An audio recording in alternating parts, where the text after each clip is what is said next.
I tested 50 note-taking apps, and of those 50, here are the 10 best ones for maximum productivity. Starting with Rome Research, which is considered to be the pioneer of network thought. You can basically write anything and link on the fly using square brackets. But it's not that optimized on the phone though, unfortunately. It does cost $15 per month. So while it's still a high-end premium app, it still has much to work on. Next up, we have Mem.ai, and I personally used Mem.ai for over 1 year. Seen it grow from pretty much nothing to where it is right now, full with AI capabilities, so forth, all a little bit overpriced in my opinion. Very fast to create notes, works like a normal word processor, and you can pretty much link afterwards. But they don't have an Android app though, and the iOS app is still a little bit lackluster, or it has been better since it first came. Next up, we have a fan favorite, which is Obsidian. It basically takes everything that Rome does, but does it much better. Not only is it free, but it's more of a writing tool rather than outlining tool,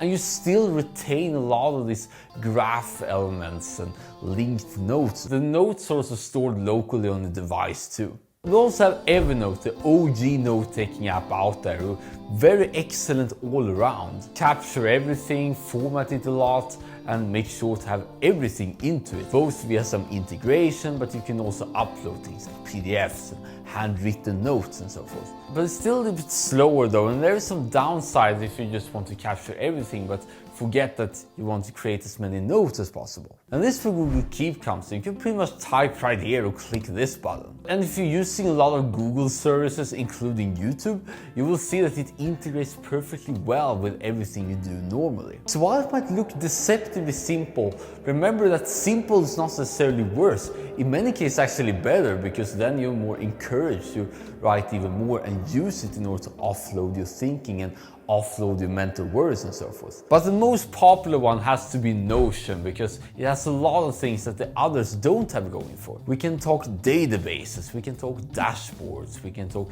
various templates and many ways to filter information and so forth, and being this everything OS, call it that. And up until now I actually used Notion, but the one thing that led me to place it right here is the fact that it's quite slow. It's very often this happens, and it's extremely frustrating when you're trying to be as fast as possible but figure out that Notion is a bottleneck of all things. But one of them is not slow at all is Reflect. It's extremely fast to load wherever you are.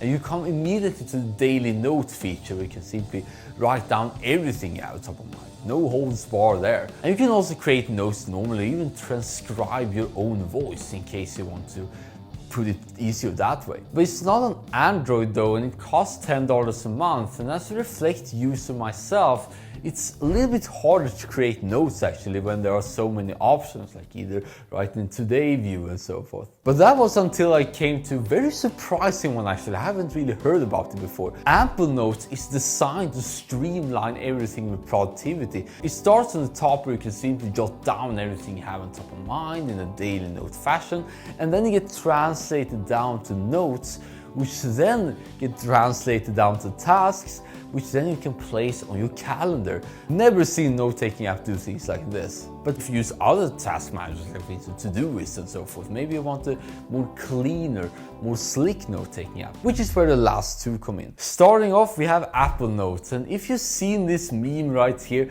it's kind of true actually. Once you really get into the weeds and try out note-taking apps, stuff like that, what you really want is something that's very consistent, very stable, very reliable, and you can pretty much do the most important things with. And I must say that Apple Notes pretty much fulfill all of that. Very easy to create notes and very easy to do the basics correctly. Even on your Windows computer, you can access your notes perfectly normally and edit them just fine. While you can technically do that on Android too, it's not the most feasible option. Which brings us to number one here. It's pretty much Apple Notes, but for everything, for all devices, and it's also free. And we're talking about Simplenotes. Simplenotes means more productivity because then you can focus on what actually matters. It would be the perfect note-taking app if it had good formatting, but it seems that they don't have good formatting, pretty much no formatting at all. But in terms of being incentivized to create as many notes as possible and use your note-taking practice as much as possible in it, I've seen that it's the best overall app for everyone. This brings us to the final message of this video, because as you can see, they all have different strengths and weaknesses. It was quite hard to compile a very fair judgment of all note-taking apps, because it's suited for different people depending on different circumstances. So rather than treating them as Simplenotes is the best and Roam Research has to be the 10th, and not even mention the other 4 that I didn't mention, see it instead as valuable options for you to see which one resonated the most with you, and then see whether it's better. And in the future there will also be more deep dives into each one mentioned, plus some other note-taking apps I didn't mention in this video. But in the meantime, I'll see you in this video right here, and always remember that you're the most amazing human being alive.